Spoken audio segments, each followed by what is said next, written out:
alaina Andre Guruta. Tanpa berpanjang lebar, langsung saja kita persilahkan kepada Andre Guruta, Dr. Haji Umar Mansur, untuk pengajian kita. Fadhal Ustaz. Bismillahirrahmanirrahim. Alhamdulillahirabbil alamin. Wassalatu wassalamu ala asyrafil anbiya'i wal mursalin wa ala alihi wa sahbihi wa man tabi'ahum bi ihsanin ila yaumiddin, amma ba'd. Alhamdulillah, puji syukur senantiasa kita panjatkan atas nikmat yang Allah berikan kepada kita semua, nikmat kesehatan, kesempatan, kekuatan, sehingga kita bisa kembali melanjutkan kajian kita pada malam hari ini. Salawat dan salam juga kita tidak lupa aturkan kepada Nabi kita Muhammad SAW, pada keluarganya, sahabatnya, dan semua yang senantiasa mengikuti tuntunannya. Pengajian kita pada malam hari ini melanjutkan kajian kitab An-Nukhbah Al-Mardiyah fil Ahadits An-Nabawiyah karya Andre Guruta Abdurrahman Ambudallah rahimahullahu ta'ala. Kita sudah memasuki bab yang ketiga, yang mana sebelumnya tentang fasal yang pertama itu tentang al-ikhlas. Tentang al-ikhlas. Wajibnya kita beribadah kepada Allah Subhanahu wa ta'ala. Kita melakukan segala aktivitas di muka bumi ini semuanya mengharapkan Allah Subhanahu wa ta'ala semata. Tidak mengharapkan selain Allah Subhanahu wa ta'ala. Menjauhi segala bentuk kesyirikan dalam beribadah, sebagaimana di bab yang kedua, yaitu tentang riya. Bahwasanya yang merusak keikhlasan itu adalah riya. Kenapa? Karena riya itu orang melakukan ibadah karena selain Allah Subhanahu wa ta'ala. Mengharapkan sesuatu dari manusia, mengharapkan pujian, mengharapkan kenikmatan dunia dari manusia, bukan dari Allah. Kalau mengharapkan dunia dari Allah, itu tidak merusak keikhlasan. Karena kalau bukan kepada Allah kita mengharap dunia, siapa yang akan memberi kita dunia? Makanya doanya yang sering kita baca itu, Rabbana atina fid dunya hasanah wa fil akhirati hasanah. Jadi kita meminta kebaikan dunia dan akhirat itu hanya untuk kepada Allah Subhanahu wa ta'ala. Kita melakukan ibadah kepada Allah demi mengharapkan kebaikan dunia dan akhirat dari Allah. Yang tidak boleh mengharapkan dunia kepada selain Allah Subhanahu wa ta'ala. Mengharapkan apapun kepada selain Allah tidak dibolehkan. Karena itu merusak keikhlasan, masuk kategori riya atau syirik kecil sebagaimana pembahasan sebelumnya. Sekarang pasal yang ketiga ini, kata Syekh rahimahullah, al-faslu tsalits, pasal yang ketiga, fit tiba'il kitab was sunnah. Tentang wajibnya mengikut kepada Alkitab, yaitu Al-Quran Karim, was sunnah, yaitu sunnah Nabi Sallallahu Alaihi Wasallam. Kaitan bab yang ketiga ini dengan bab sebelumnya sangat erat.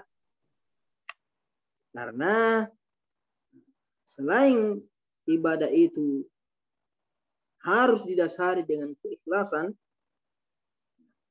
ada syarat kedua yang harus terpenuhi apabila amal ibadah kita ingin diterima oleh Allah Subhanahu wa ta'ala. Selain ikhlas, jauh dari riya, harus juga mengikut kepada Al-Quran dan Sunnah. Bagaimanapun ikhlasnya kita dalam beramal, bagaimanapun ikhlasnya kita beribadah, tapi kalau ibadah itu tidak sesuai dengan Alkitab, tidak sesuai dengan Al-Quran, tidak sesuai dengan sunnah Nabi Sallallahu Alaihi Wasallam, maka itu tertolak. Sebagaimana ayat sebelumnya yang disebutkan Andre Kuruta dalam bab sebelumnya, Allah berfirman di akhir suratul Kahf, "Man kana yarju liqa'a rabbih falyamal 'amalan shalihan wa la yusyrik bi'ibadati rabbih ahada." Man kana yarju liqa'a rabbih, siapa yang mengharapkan, menginginkan pertemuan dengan Tuhannya, pertemuan yang penuh dengan rahmat, kasih sayang, penuh dengan ampunan, penuh dengan nikmat, ketika bertemu dengan Allah, falyamal amalan shalihan, maka hendaknya dia beramal dengan amalan saleh. Dan amalan seseorang itu tidak bisa dikatakan saleh apabila tidak sesuai, tidak mengikut kepada Alkitab dan Sunnah. Jadi ini erat sekali kaitan dengan bab sebelumnya. Makanya Andre Kuruta menyebutkan bab yang ketiga ini. Ikhlas yang pertama, yang kedua tentang riya yang merusak ikhlas, kemudian ikhlas juga harus dibarengi dengan ittiba Alkitab wa Sunnah.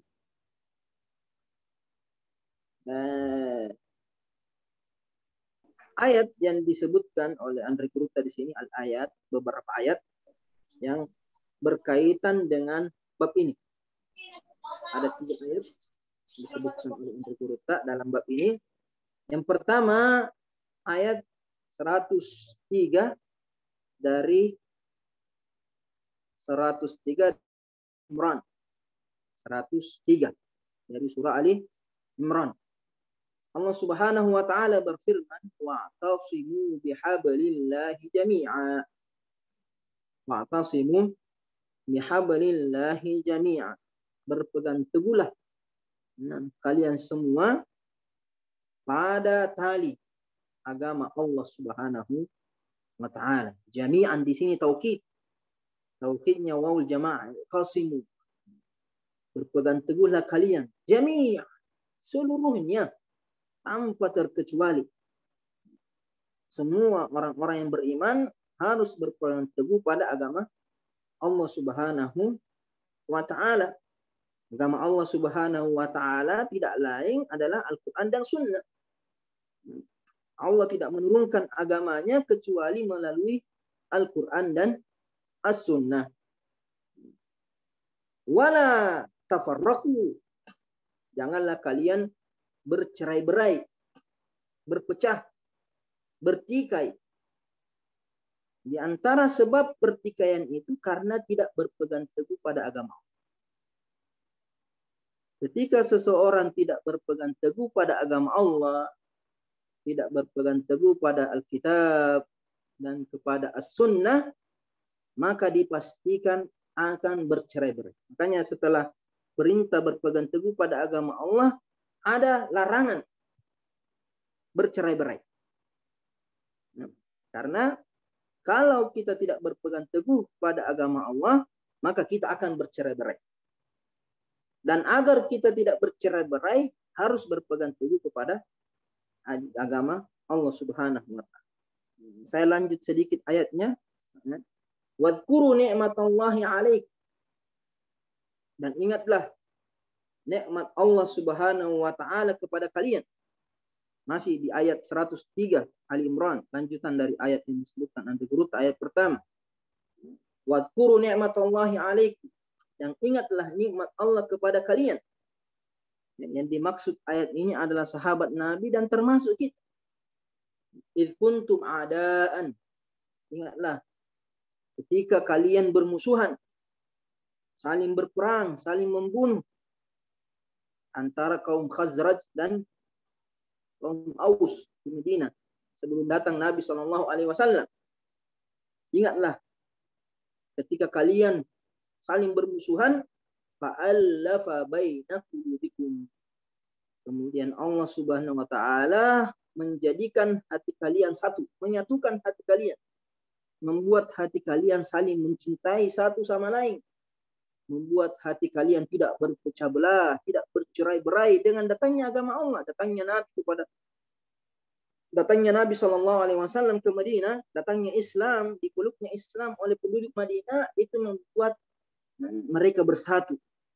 yang mana sebelumnya mereka saling membunuh, saling berperang antara Aus dan Khazraj, tapi setelah datang Islam, Allah memberikan nikmat kepada mereka berupa persatuan, berupa hati yang saling mencintai. Fa asbahtum bi ni'matihi ikhwana. Maka kalian menjadi bersaudara atas nikmat. Jadi persaudaraan itu nikmat. Persatuan itu nikmat. Dan percerai-beraian itu azab. Perselisihan, pertikaian, permusuhan, perpecahan itu azab. Kenapa? Karena Allah mengatakan fasbahtum bi ni'mati ikhwan. Allah menyebutkan di sini bahwa persaudaraan itu, ukhuwah itu adalah nikmat. Maka ketika seseorang tidak memiliki ukhuwah, maka berarti dia tidak mendapatkan nikmat dari Allah Subhanahu wa taala. Wa kuntum ala syafa hufratin minan nar. Kalian dahulu berada di tepi jurang. Hampir saja mereka terjerumus dalam jurang api neraka. Angkadakum minha. Kemudian Allah menyelamatkan kalian dengan nikmat iman, dengan nikmat agama, dengan nikmat persaudaraan, nikmat persatuan. Karena tanpa persatuan kita akan bercerai-berai. Bercerai-berai berarti kita jauh dari agama Allah Subhanahu wa taala. Jauh dari agama Allah berarti neraka. Fa'angkadakum minha. Allah menyelamatkan kalian dari api neraka padahal kalian sudah berada di tepi jurang api neraka. Allah menyelamatkan kalian dengan agamanya, dengan memberikan rasa persaudaraan di antara kalian. Kadzalika yubayyinullahu lakum ayati. Demikianlah Allah menjelaskan kepada kalian ayat-ayatnya, tanda-tandanya, kekuasaannya, agamanya. La'allakum tahtadun, agar kalian mendapatkan petunjuk. Ini ayat yang pertama yang disebutkan oleh Andre Gupta dalam bab ini. Ada beberapa faedah yang bisa kita petik dari ayat ini. Yang pertama, perintah berpegang teguh pada agama Allah dan larangan bercerai-berai. Perintah berpegang teguh dengan agama Allah, yaitu Alkitab was Sunnah. Agama Allah adalah Alkitab was Sunnah. Dan larangan bercerai-berai dengan meninggalkan Al-Quran dan As-Sunnah. Karena kalau kita tidak menjalankan Al-Quran dan Sunnah, tidak mengikuti Al-Quran dan Sunnah, yakin kita akan bercerai-berai. Allah Subhanahu wa taala berfirman di ayat yang lain di surah Syura ayat 13. Allah berfirman, syara'a lakum minad din. Allah mensyariatkan bagi kalian dari perkara agama ma wassa bihi Nuhan, sebagaimana yang telah Allah wasiatkan kepada Nabi Nuh, telah Allah firmankan, telah Allah turunkan kepada Nabi Nuh. Jadi agama yang diturunkan kepada kita itu juga agama yang diturunkan kepada Nabi Nuh, itu agama Islam.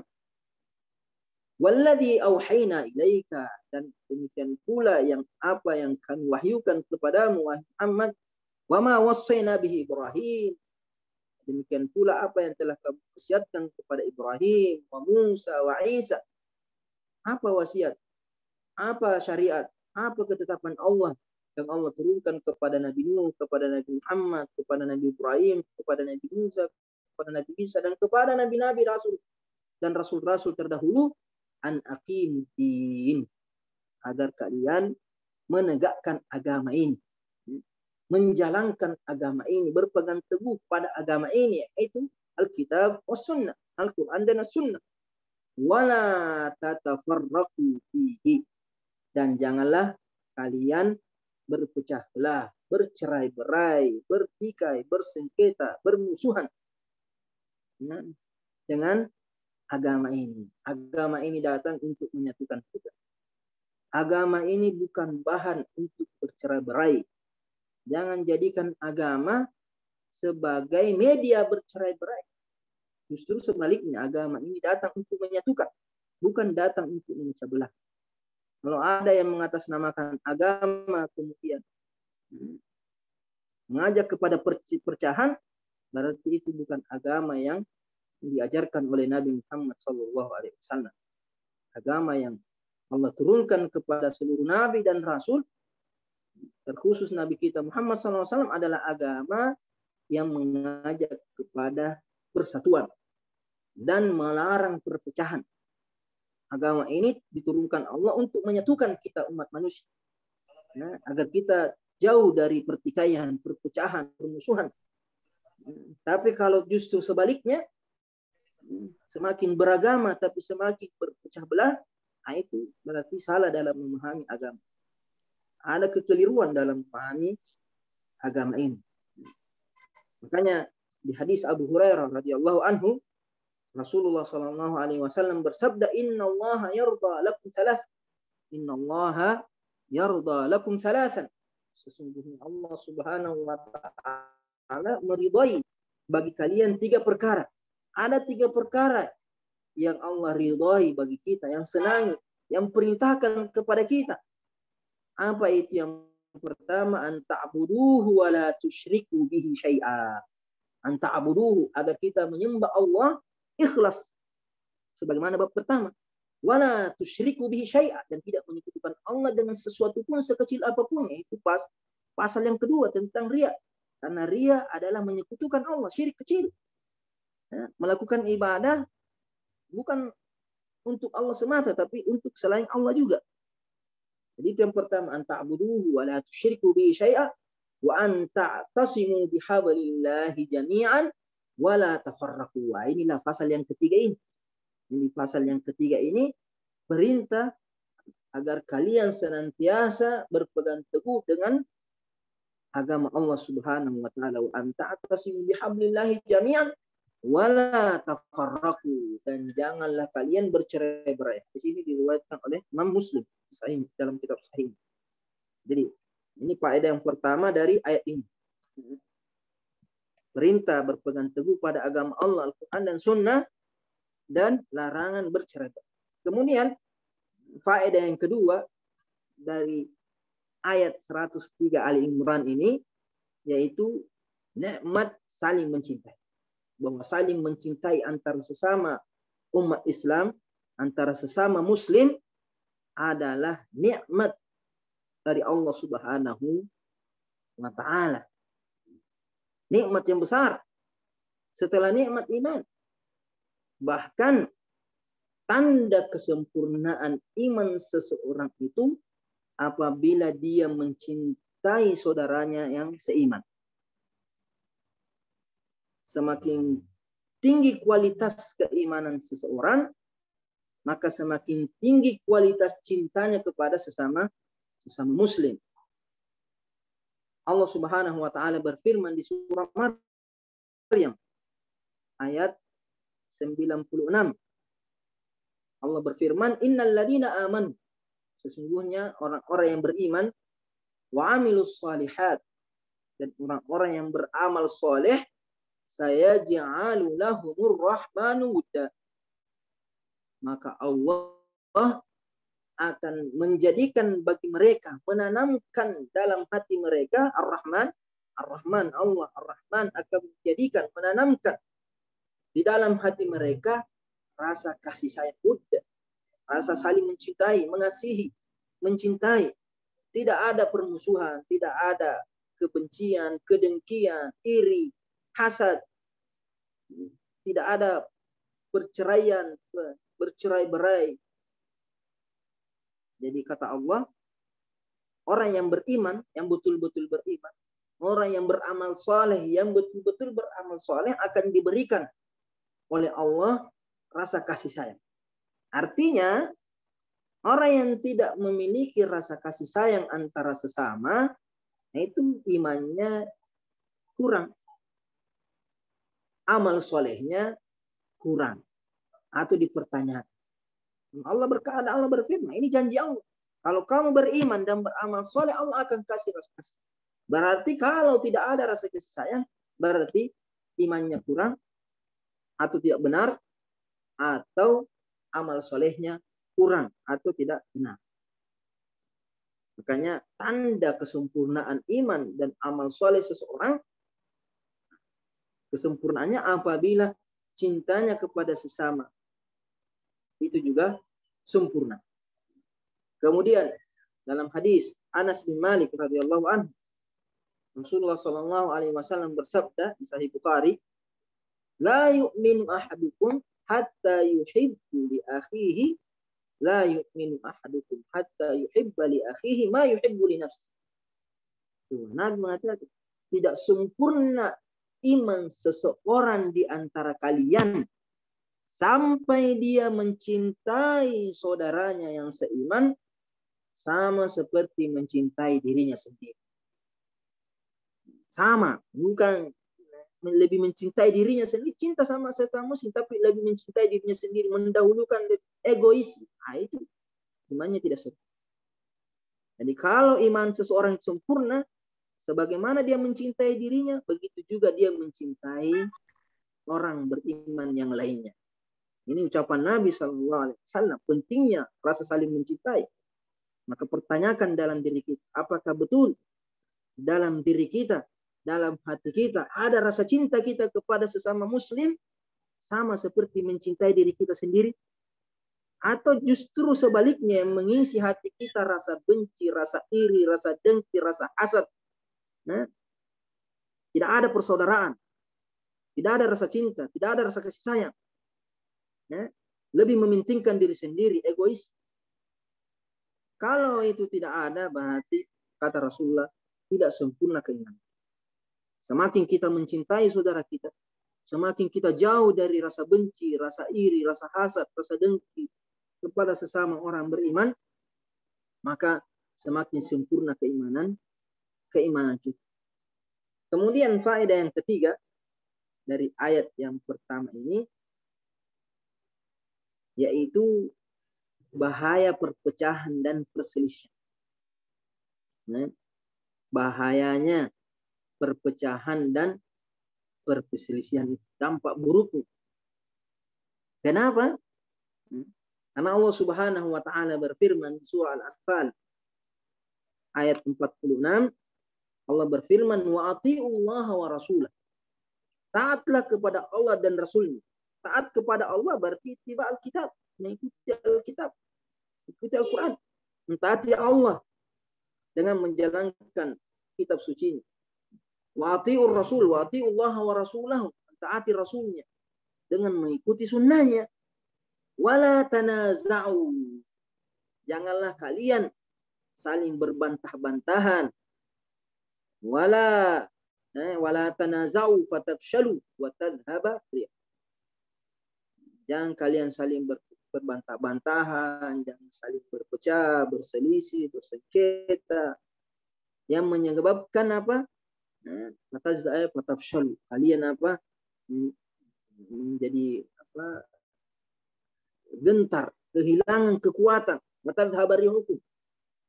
Fashal itu artinya gagal, tidak bisa meraih kemenangan, tidak bisa meraih kekuatan, sehingga musuh-musuh itu tidak takut kepada kita, menyepelekan kita. Kenapa? Karena kita bercerai-berai, kita berpecah.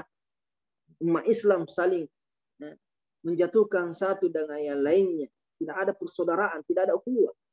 Kenapa? Karena tidak ada ketaatan kepada Allah dan Rasulnya. Ukhuwah tidak akan terlaksana, tidak akan tercipta tanpa ketaatan kepada Allah dan Rasul.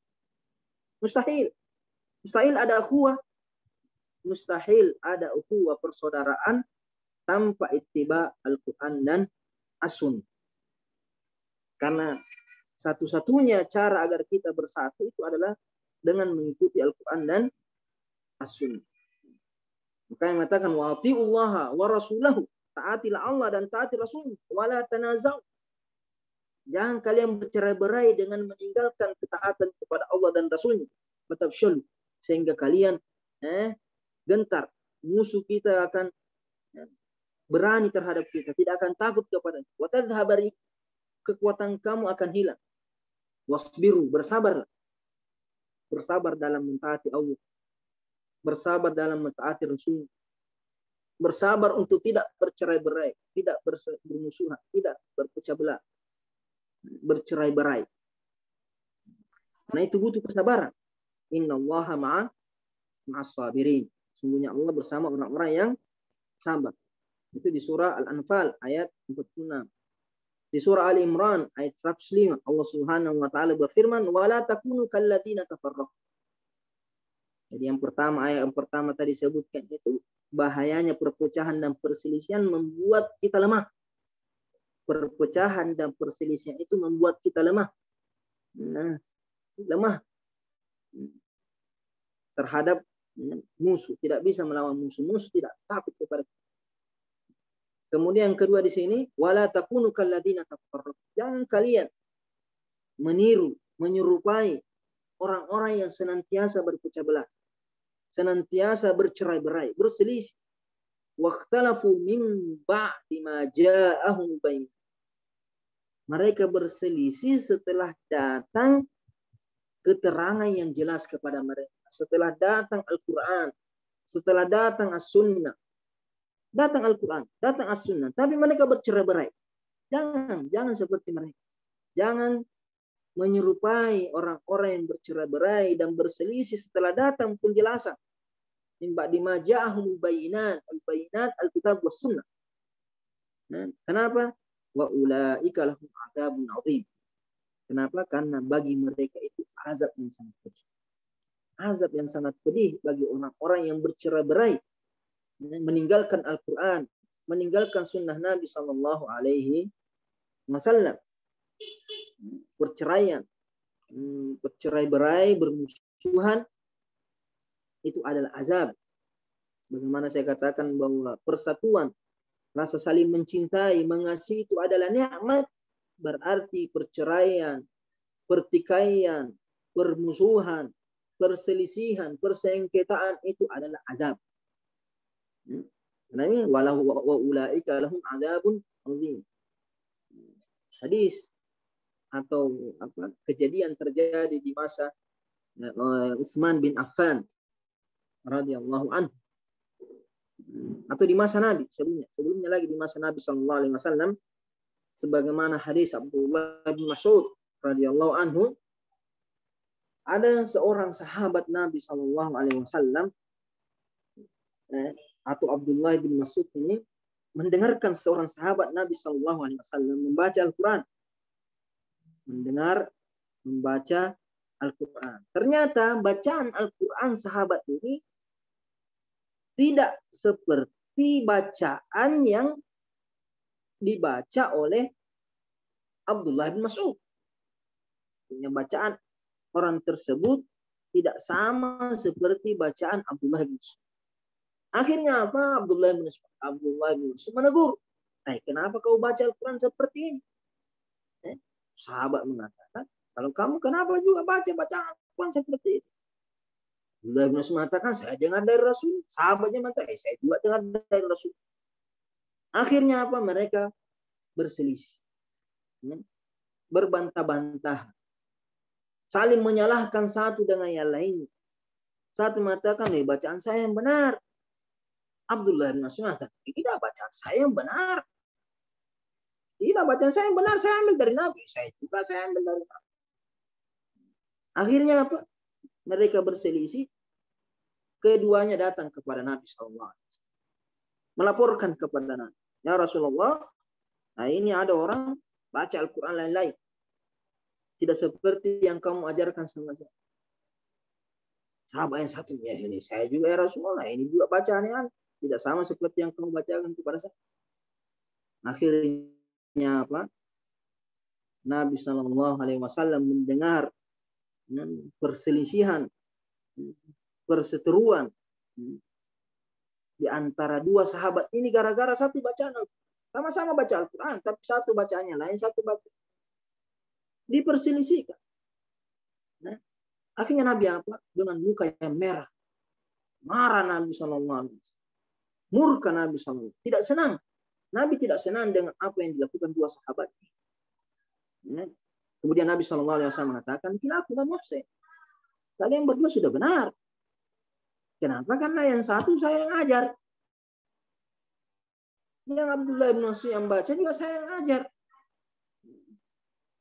Kata Rasulullah, kilakuma muhsin. Kalian berdua sudah benar. Wala takhtalifu. Janganlah kalian saling berselisih. Janganlah kalian menjadikan Al-Quran ini sebagai bahan perselisihan. Jangan jadikan agama ini bahan bercerai-berai. Karena kalian tidak mengikuti Al-Quran dan Sunnah. Kata Rasulullah, fa inna man kana qablakum, karena umat sebelum kalian itu ikhtalafu, mereka berselisih, bercerai, bersengketa, bermusuhan, bercerai-berai, berselisih. Kata Rasulullah, fahalaku, akhirnya mereka binasa. Kata Rasulullah, umat terdahulu itu binasa gara-gara perselisihan yang terjadi di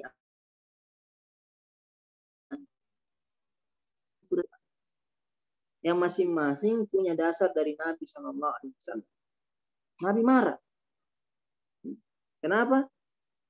Karena menjadikan bacaan ini sebagai sarana untuk bercerai-berai. Sehingga Nabi mengatakan, jangan kalian bercerai-berai, jangan kalian berselisih, karena umat terdahulu itu berselisih, akhirnya mereka binasa. Agar kita tidak binasa, jangan bercerai-berai. Ini minimal 3 poin penting yang kita petik dari ayat yang pertama. Perintah berpegang teguh kepada agama Allah atau Al-Quran dan Sunnah, dan larangan bercerai-berai. Kemudian kedua, bahwa saling mencintai sesama muslim itu adalah nikmat. Kalau kita tidak memilikinya, minta kepada Allah. Dan saling mencintai itu adalah tanda keimanan. Kemudian ketiga, bahaya saling bercerai-berai, karena itu adalah sebab kebinasaan dan sebab turunnya azab dari Allah Subhanahu wa taala di dunia sebelum di akhirat. Di dunia sebelum di akhirat. Kemudian ayat yang kedua yang disebutkan oleh Andre Guruta dalam pasal yang ketiga ini, surah Al-An'am ayat 153. Allah Subhanahu wa taala berfirman, inna hadza wa anna hadza sirati mustaqim. Jadi bukan inna, di situ tertulis inna. Yang betul, wa anna hadza sirati mustaqim. Dan bahwasanya inilah jalan, inilah agama yang lurus yang Allah perintahkan kepada kita untuk diikuti. Anna hadza sirati mustaqim fattabi'uhu. Maka ikutilah. Ikutilah apa? Ikutilah suatu jalan yang lurus itu. Apa jalan yang lurus itu? Alkitab dan Sunnah. Tidak ada jalan yang lurus selain Alkitab dan Sunnah. Seluruh yang keluar dari Al-Quran dan Sunnah berarti dia mengikuti jalan yang bengkok. Tidak ada jalan yang lurus, siratal mustaqim selain Al-Quran dan As-Sunnah. Wala tattabi'us subula. Janganlah kalian mengikuti jalan-jalan yang lain selain Al-Quran dan Sunnah. Jangan kalian mengikuti jalan-jalan yang lain. Fatafarraqa bikum an sabil. Karena kalau kita tidak mengikuti siratal mustaqim, Al-Quran dan Sunnah, mengikuti jalan-jalan yang lain, maka itu akan membuat kita bercerai-berai. Kenapa? Karena jalan Allah cuma satu. Selain itu adalah jalan yang membuat kita bercerai-berai.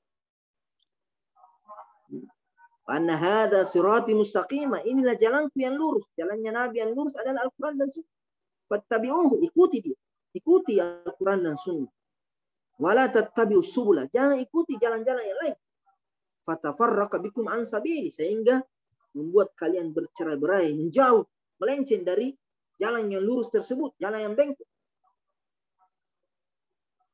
Dzalikum wassakum bihi, itulah yang demikian, itulah yang Allah wasiatkan, yang Allah perintahkan kepada kalian, la'allakum tattaqun, agar kalian semua bertakwa.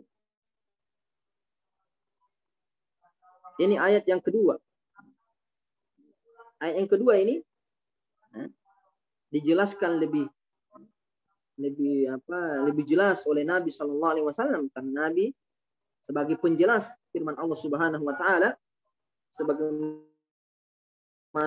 diriwayatkan oleh Jabir bin Abdullah radhiyallahu anhuma,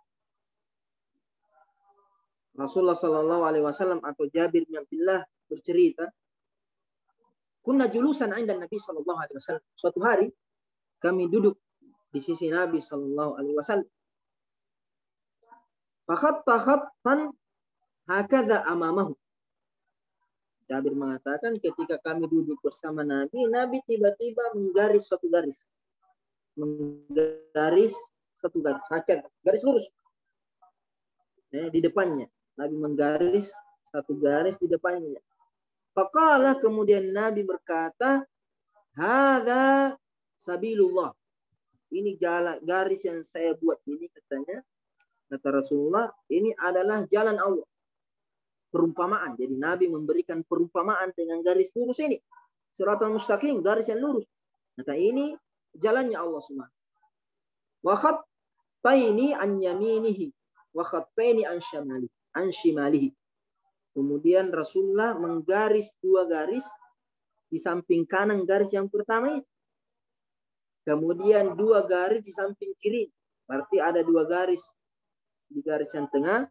Kemudian di samping kanan garis yang tengah. Kemudian dua garis lain di samping kiri garis yang di tengah itu. Kemudian Rasul mengatakan, hadihi sabilus syaitan.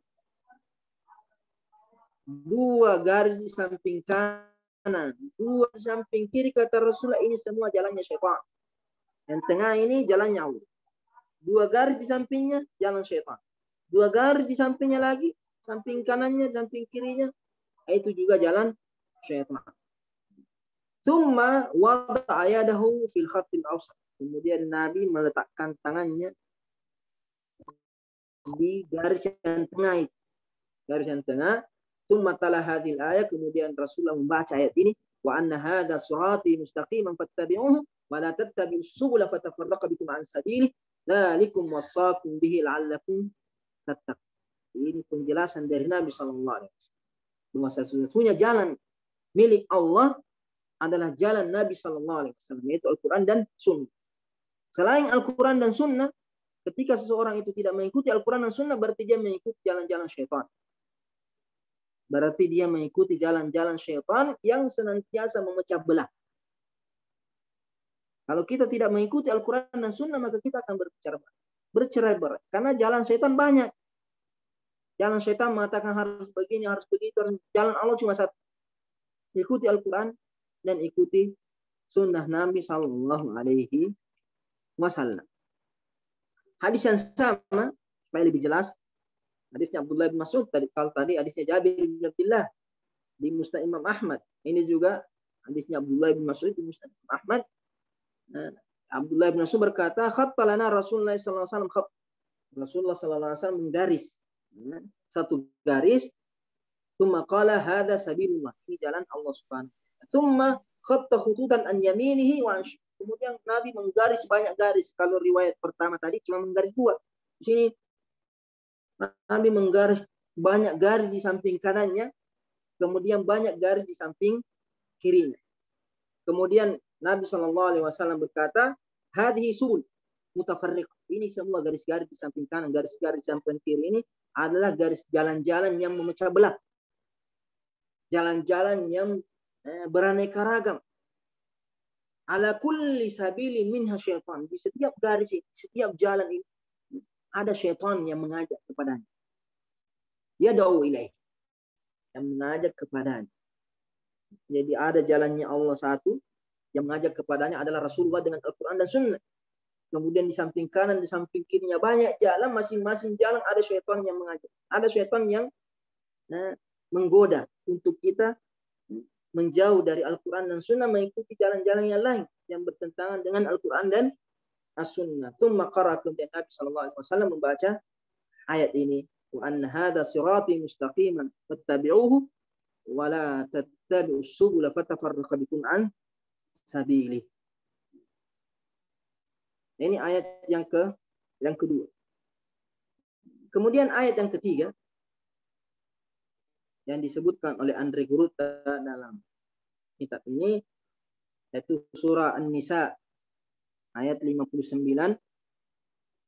Allah Subhanahu wa taala berfirman ayat sebelumnya ini, ya ayyuhalladzina amanu atti'ullaha wa atti'ur rasul wa ulil amri minkum. Wahai orang-orang yang beriman, taatlah kepada Allah dengan mengikuti Al-Qur'an, kitab, wa atti'ur rasul, dan taatlah kepada Rasulullah sallallahu alaihi wasallam dengan mengikuti sunnahnya. Wa ulil amri minkum, dan taat juga kepada pemimpin-pemimpin kalian, umara dan ulama. Ulil amr dari kalangan ulama dan kalangan umara. Fa in tanaza'tum fi syai'in, kalau kalian berselisih pendapat, tidak satu pendapat, berselisih, karena itu manusiawi. Tidak mungkin manusia itu sama semua pendapat. Karena setiap manusia itu memiliki cara berpikir yang berbeda, akal yang berbeda, pandangan yang berbeda, pendengaran yang berbeda, keilmuan yang berbeda, pasti ada perselisihan. Tapi ketika kita berselisih ini, ketika kita memperselisihkan sesuatu, fa in tanaza'tum fi syai'in, tidak ada jalan untuk kita bersatu, tidak ada jalan yang mendamaikan kita kecuali apa? Farudduhu ilallahi war rasul, kecuali kita kembalikan urusan yang kita perselisihkan kepada Allah dan Rasul. Kembalikan kepada Allah dengan merujuk Al-Qur'an, kembali mengkaji Al-Qur'an, memperhatikan Al-Qur'an, pasti ada jalan. Tak mungkin Allah memerintahkan kita kembali kepada Al-Quran dan Sunnah kemudian tidak ada jalan keluar. Mustahil. Kecuali kalau kita memang tidak mau. Pasti setiap perselisihan itu ada solusinya dalam Al-Quran dan Sunnah. Pasti. Kenapa tidak mungkin Allah menyuruh kita kembali kepada Al-Quran dan Sunnah ketika kita berselisih? Kecuali ada solusinya. Tidak mungkin. Tidak mungkin tidak ada solusi. Tapi kenapa perselisihan ada di kalangan umat Islam tidak pernah berhenti selesai? Karena kita tidak kembali kepada Al-Quran dan Sunnah. Kita kembali kepada hawa nafsu. Kita tidak serius kembali kepada Al-Quran dan Sunnah. Kita tidak betul-betul kembali kepada Al-Quran dan Sunnah. Kita tidak kembali kepada Al-Quran dan Sunnah yang in kuntum tu'minuna billahi wal yawmil akhir. Jadi kalau kalian berselisih dalam satu perkara, kembalikan kepada Allah dan Rasulnya kalau kalian beriman. Nah, kecuali kalau tidak beriman, tahu sih. Jadi semakin beriman seseorang, maka segala perselisihan dikembalikan kepada Al-Quran dengan benar, dengan serius, jauh dari segala hawa nafsu, jauh dari segala kebencian, jauh dari segala fitnah, iri, dengki, hasad. Nah, yang menghalangi kita kembali kepada Al-Quran dan Sunnah ini karena iri, dengki, hasad, karena kesombongan, karena keangkuhan, sehingga masalah yang kita hadapi tidak akan selesai. Padahal Allah Subhanahu wa ta'ala fa in tanaza'tum fi syai'in farudduhu ila Allahi war Rasul. Pasti ada solusinya di dalam Al-Qur'an, dalam As-Sunnah. In kuntum tu'minuna billah, kalau kalian betul-betul beriman kepada Allah dan beriman kepada hari akhir. Karena segala perselisihan nanti akan diselesaikan di hari kiamat. Perselisihan apapun, perselisihan dalam urusan dunia, perselisihan dalam urusan agama, semuanya akan dipertanggungjawabkan di hadapan Allah Subhanahu wa ta'ala. Kenapa kita memilih pendapat ini? Kenapa kita mengikuti pendapat ini? Kenapa kita mengambil keputusan ini semuanya akan dipertanggungjawabkan di hadapan. Jadi persiapkan jawabannya. Apakah betul kita sudah mengembalikan segala perselisihan kepada Allah dan Rasulnya, atau kita kembalikan kepada hawa nafsu? Karena kalau tidak kita kembalikan sekarang di dunia ini kepada Al-Quran dan Sunnah, maka kita akan kembalikan kepada Allah nanti di hari kemudian. Allah Subhanahu wa taala berfirman di surah An-Nur ayat 51, "Innama kana qaulal mu'minin." Sesungguhnya jawaban, satu-satunya jawaban bagi orang-orang yang beriman, idza du'u ila Allahi wa rasul, ketika diajak untuk kembali kepada Allah dan Rasulnya, kembali mengembalikan segala perselisihan kepada Allah dan Rasulnya, liyahkuma bainahum, untuk menjadikan Allah dan Rasulnya penentu hukum di antara mereka, menentukan perselisihan yang ada di antara mereka. Ayyaqulu sami'na wa ata'na. Tidak ada ucapan lain bagi orang beriman, sami'na wa ata'na. Apa kata Al-Quran kita ikut? Apa kata Rasulullah kita? Apakah sesuai dengan yang hawa nafsu kita, sesuai dengan yang kita mau atau tidak? Kalau Allah sudah bilang, kita tetap. Kalau Rasulullah menetapkan, kita ikut. Itu prinsip seorang yang beriman. Idza du'u ila Allahi wa rasuli liyahkuma bainahum ayyaqulu sami'na wa ata'na wa ulaika humul muflihun. Mereka itulah orang-orang yang beruntung. Di surah Asy-Syura ayat 10. Asy-Syura ayat 10 Allah Subhanahu wa taala berfirman, "Wa makhtalaftum fihi min syai'in." Apa saja yang kalian perselisihkan dari segala perselisihan, apa saja min syai'. Wa makhtalaftum fihi min syai'. Nakira fi siyaqin nafsi fil umum, apa saja perselisihan. Perselisihan urusan dunia, perselisihan urusan agama, apa saja, wa hukmuhu ila Allah, maka hukumnya kembalikan kepada Allah. Jangan kembali kepada Al-Quran, kembali kepada sunnah Rasulnya sallallahu alaihi wasallam. Dzalikumullahu Rabbi. Itulah Allah Tuhan. Satu-satunya Tuhan kita adalah Allah. Satu-satunya yang kita sembah adalah Allah. Satu-satunya yang kita taati adalah Allah. Maka hukum yang satu-satunya kita ikuti ketika kita berselisih adalah hukum Allah Subhanahu wa taala. Alaihi tawakkaltu, hanya kepadanya aku bertawakal, wa ilaihi unib, dan kepadanya, hanya kepadanya aku kembali. Dan ceritakan juga oleh Abdullah bin Zubair radhiyallahu anhuma, ketika terjadi persengketaan antara Az-Zubair bin Al-Awwam dengan tetangganya pada masalah pengairan dalam kebun. Singkat cerita, air itu mengalir pada tanahnya Az-Zubair bin Al-Awwam lebih dahulu, kemudian mengalir kepada tetangganya, karena tanahnya Zubair lebih tinggi daripada tetangganya. Tapi tetangganya ini tidak setuju. Dia maunya tanahnya dulu yang diisi, baru tanahnya Abdullah bin Zubair diisi dengan air. Akhirnya terjadi persengketaan antara mereka berdua. Siapa yang lebih pantas dengan aliran air ini? Siapa yang lebih dahulu? Siapa yang punya hak untuk mempergunakan air terlebih dahulu? Akhirnya mereka datang kepada Nabi SAW. Akhirnya Nabi mengatakan apa? Asqi ya Zubair. Zubair, penuhi dulu air tanahmu penuhi dengan air. Tsumma arsil ma'ila jarika. Kemudian setelah itu kamu alirkan air kepada tanah tetanggamu. Jangan ditahan airnya, alirkan kepada tanah tetanggamu, tanah yang ada di samping kebunmu.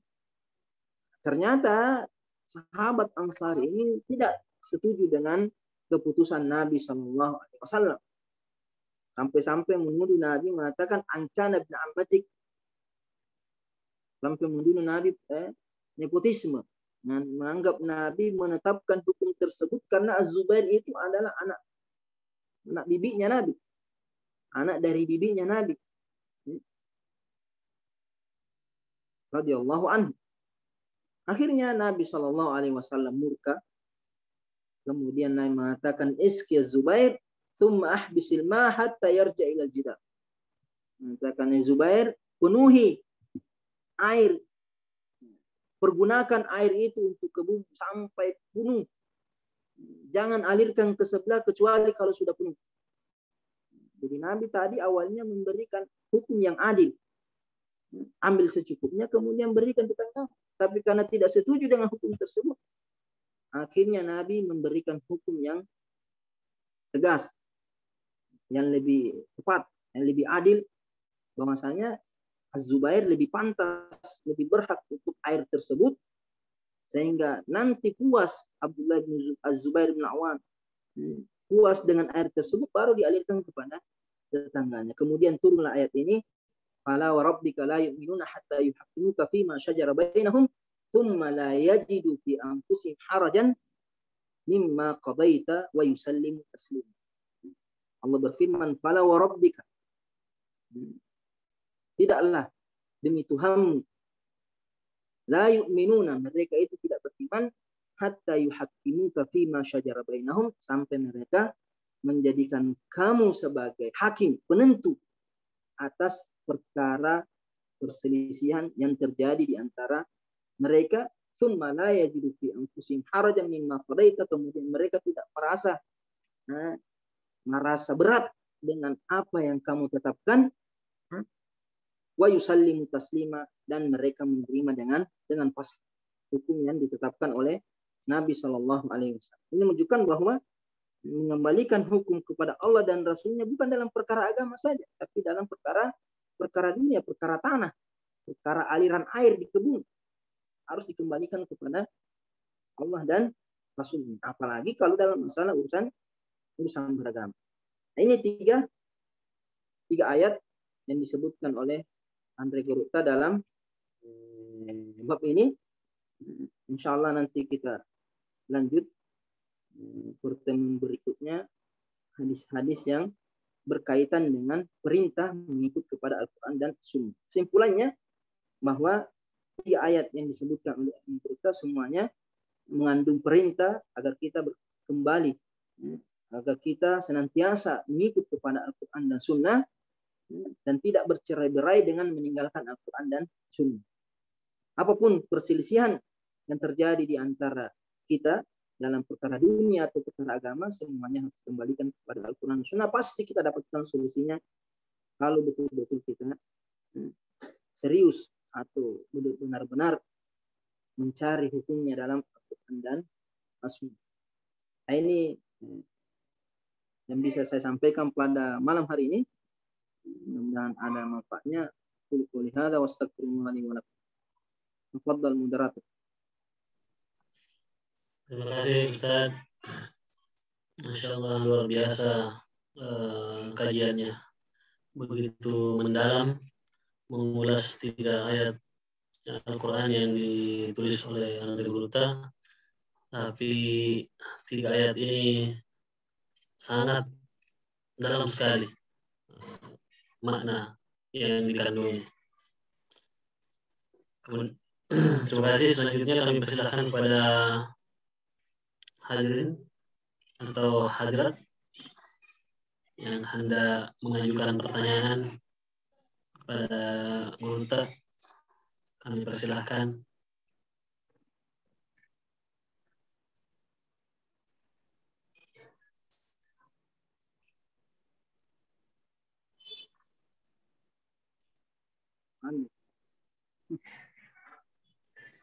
Ya, atau jika tidak ada, alhamdulillah kita akhiri saja sampai di sini. Mohon pada Geruta untuk menutup pengajian kita dengan doa. Pada saat Al-Fatihah. Bismillahirrahmanirrahim. Alhamdulillahirabbil alamin. Ar-Rahmanir-Rahim. Maliki yaumiddin. Iyyaka na'budu wa iyyaka nasta'in. Ihdinas siratal mustaqim. Siratal ladzina an'amta 'alaihim ghairil maghdubi 'alaihim waladdallin.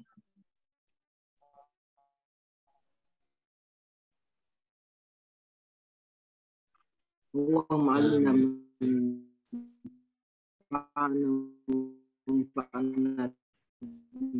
علمتنا اللهم رب زدنا علما اللهم يا نصر اللهم آتنا في الدنيا حسنة وفي الآخرة حسنة وقنا عذاب النار وصلى الله على محمد وعلى آله وصحبه وسلم الحمد لله رب العالمين. Terima kasih banyak Ustaz. Insyaallah kita lanjutkan lagi minggu depan. Mudah-mudahan kita semua sehat dan diberi kesempatan oleh Allah Subhanahu wa taala untuk internetnya error ya. di lain waktu. Demikian kami akhiri. Minallahil musta'an wa alaihi tiklan. Wassalamualaikum warahmatullahi wabarakatuh. Waalaikumsalam warahmatullahi wabarakatuh.